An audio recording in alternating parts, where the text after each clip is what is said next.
Sebuah video yang memperlihatkan pengemudi ojek online atau driver ojol membawa pizza ke rumah sampai membuat anaknya kegirangan viral di media sosial. Dalam video, anak perempuan driver ojol itu awalnya sedang ngevlog.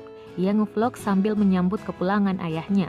Setelah itu, kamera diarahkan ke ayahnya yang baru turun dari motor. Di pintu, tangan ayahnya langsung menyodorkan pizza yang dibawanya. Bocah perempuan itu langsung gembira. Kemudian anak perempuan itu bertanya kepada ayahnya dari mana mendapatkan pizza itu. Sang ayah menjawab pizza itu diperoleh dari customer. Akhirnya pizza itu dinikmati oleh keluarga driver ojol itu. Mereka terlihat gembira menikmati pizza tersebut. Hingga akhirnya pizza tersebut tersisa hanya 2 potong saja. Bocah perempuan itu dan keluarganya pun membuat permainan tuang air. Yang kalah dalam permainan itu tak bisa memakan pizza potongan terakhir tersebut. Video itu pun turut diunggah oleh akun Instagram @instajulit. Tak disangka momen itu membuat netizen ikut terharu.